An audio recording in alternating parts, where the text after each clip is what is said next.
Assalamualaikum warahmatullahi wabarakatuh. Selamat siang dan salam sejahtera untuk kita semua. Perkenankan kami dari kelompok 6, guru penggerak angkatan 4, kelompok fasilitator 0779, kelas D, yang beranggotakan 4 calon guru penggerak.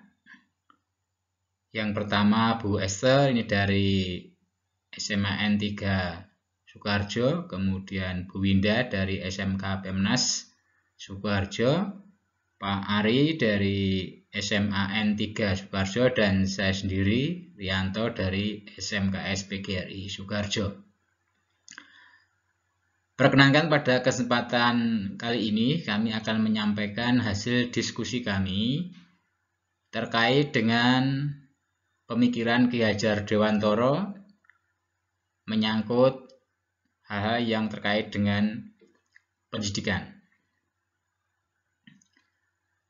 Pendidikan memegang peranan penting dalam memajukan suatu bangsa.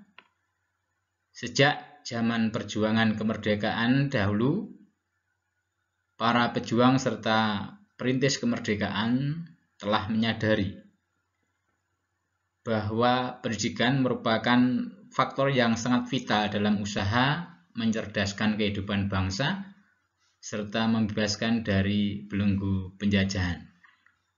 Kemajuan dunia pendidikan saat ini tidak dapat dilepaskan dari peran tokoh sebagai aktor utama.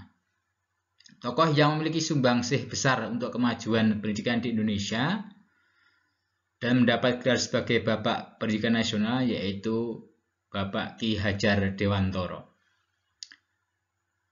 Melalui presentasi ini, ada 4 hal yang kami sajikan terkait dengan pembelajaran yang sesuai dengan pemikiran Ki Hajar Dewantoro. Adapun 4 hal tersebut, yang pertama adalah hal-hal positif pemikiran Ki Hajar Dewantoro yang ada pada budaya di daerah kami. Kemudian yang kedua, 1 hal positif pemikiran Ki Hajar Dewantoro yang akan kami terapkan baik di kelas ataupun di sekolah. Kemudian yang ketiga, tantangan dan solusi penerapan pemikiran Ki Hajar Dewantoro sesuai dengan konteks kelas dan sekolah. Kemudian yang keempat adalah contoh konkretnya yang nanti akan kami terapkan di kelas maupun di sekolah.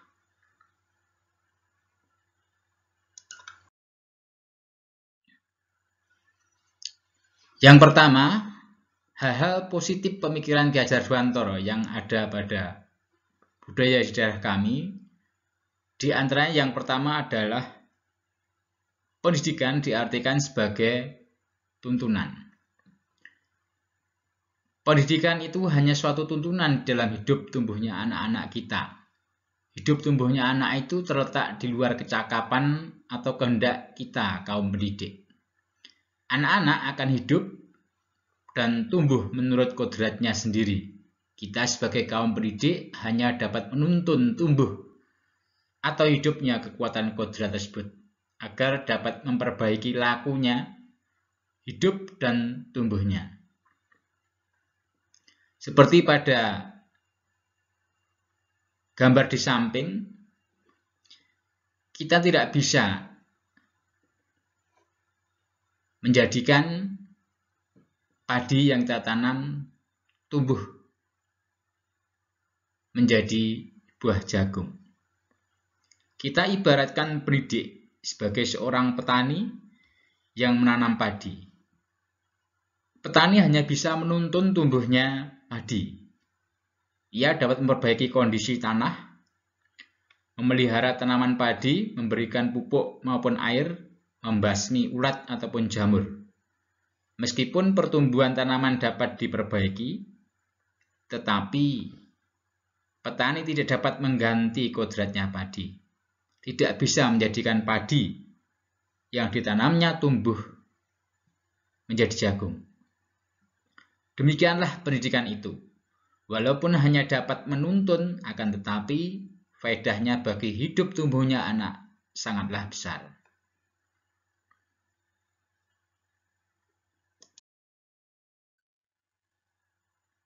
Yang kedua, pendidikan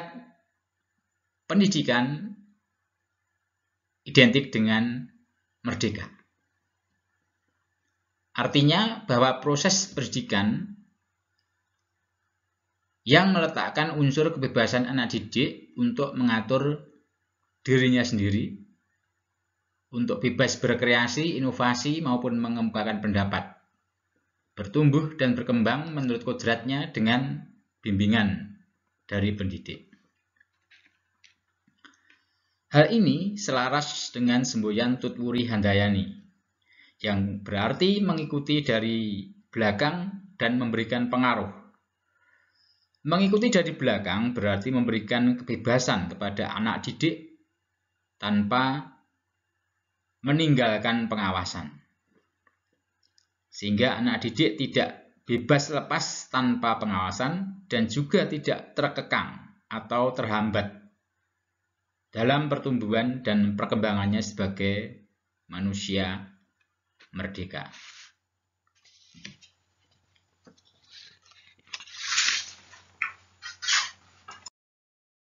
Selanjutnya adalah pendidikan itu mengajarkan budi pekerti. Hal ini merupakan upaya untuk membentuk perilaku peserta didik yang tercermin dalam kata, perbuatan, sikap, pikiran, perasaan, kerja, dan hasil karya berdasarkan nilai, norma, dan moral luhur bangsa Indonesia melalui kegiatan bimbingan, pengajaran, dan latihan. Ada pepatah yang mengatakan guru kencing berdiri, murid kencing berlari. Apa yang dilakukan oleh guru atau orang tua akan ditiru oleh anak didiknya. Sehingga diharapkan seorang pendidik dapat menunjukkan budi pekerti yang baik kepada anak didiknya, baik dari segi perkataan maupun perbuatan.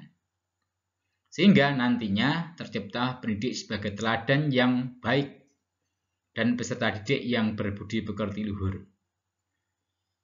Metode keteladanan adalah memberikan teladan atau contoh yang baik kepada peserta didik dalam kehidupan sehari-hari. Metode ini secara sederhana merupakan cara memberikan contoh teladan yang baik. Tidak hanya memberi di dalam kelas, tapi juga dalam kehidupan sehari-hari. Hal ini sejalan dengan asas ing ngarsa sung tulodo, artinya seorang guru ketika menjadi pemimpin atau berada di depan harus dapat memberikan suri teladan untuk semua orang yang ada di sekitarnya, termasuk anak didik.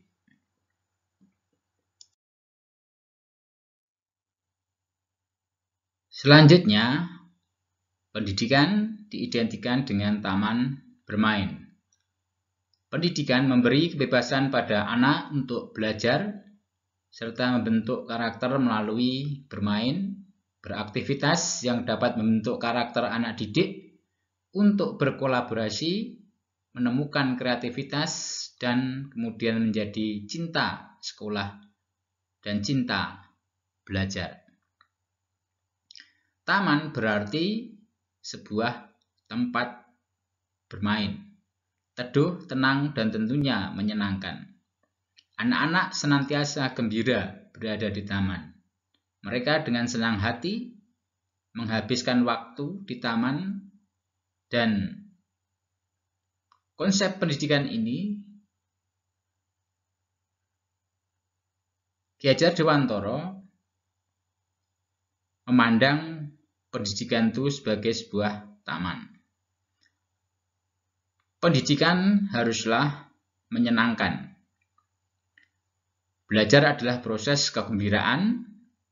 Pendidikan sudah selayaknya menghadirkan sebuah kegembiraan bagi para pelakunya, sehingga kelak ketika bel sekolah berbunyi, anak-anak kita akan hadir dengan senyum lebar menghiasi wajahnya.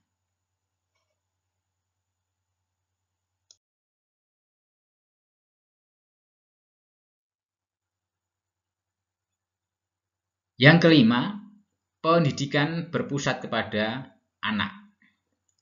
Seluruh kegiatan pembelajaran direncanakan dan dilaksanakan untuk mengembangkan potensi anak. Kegiatan pembelajaran yang dilaksanakan dengan cara yang menyenangkan sesuai dengan cara berpikir dan perkembangan kognitif anak. Pemikiran Ki Hajar Dewantara ini sering diistilahkan berhamba pada anak, di mana peran seorang guru atau pendidik melayani apa yang dibutuhkan oleh anak didik kita. Hal ini sesuai dengan pendekatan pembelajaran yang berpusat pada anak atau yang sering dikenal dengan istilah student-centered learning. Dalam menerapkan konsep student-centered learning, siswa diharapkan sebagai peserta aktif dan mandiri dalam proses belajarnya, yang bertanggung jawab, inisiatif untuk mengenali kebutuhan belajarnya, menemukan sumber-sumber informasi untuk dapat menjawab kebutuhan, membangun serta mempresentasikan pengetahuannya berdasarkan kebutuhan serta sumber-sumber yang ditemukannya. Dalam batas-batas tertentu, siswa dapat memilih sendiri apa yang akan dipelajarinya.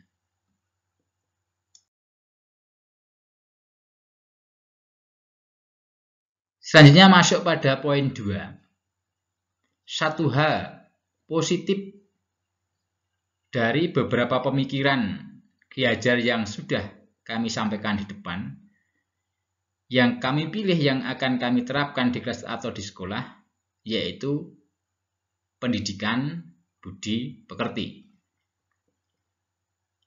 Pendidikan budi pekerti sangat penting diterapkan dalam dunia pendidikan dalam rangka melestarikan budaya bangsa kita, yakni budaya ketimuran serta sebagai pembentuk moral karakter dan tabiat serta akhlak yang baik dan bijak berdasarkan paduan akal dan perasaan yang baik dan terpuji, bahkan menghindarkan diri dari perilaku tercela dan buruk. Melalui pendidikan budi pekerti diharapkan peserta didik dapat menjadi pribadi yang sopan dan santun, ramah tamah, toleran, sehingga bisa mewujudkan budi pekerti yang luhur.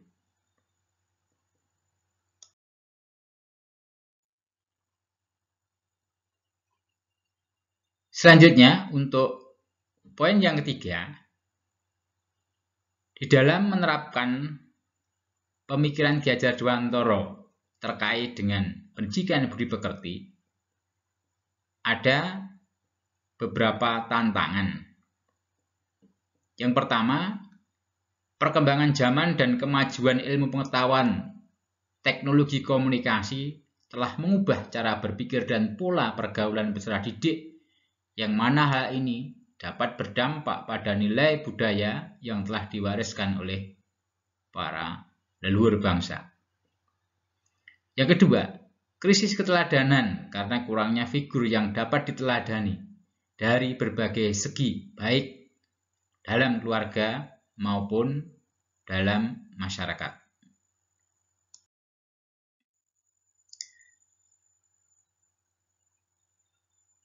Di dalam menjawab tantangan yang sudah kami sebutkan tadi, ada beberapa solusi yang dapat kami laksanakan. Yang pertama, penciptaan suasana yang kondusif untuk pengalaman pembinaan nilai budi pekerti. Yang kedua, integrasi atau menyatukan atau memasukkan budi pekerti pada mata pelajaran tertentu. Yang ketiga, pendidikan budi pekerti kita wujudkan dalam kegiatan ekstrakurikuler. Yang keempat, perlu juga untuk kita tingkatkan kerjasama dengan semua pihak yang merupakan stakeholder daripada sekolah, baik itu orang tua, masyarakat, maupun lembaga-lembaga lain. Dalam hal ini adalah pemerintah.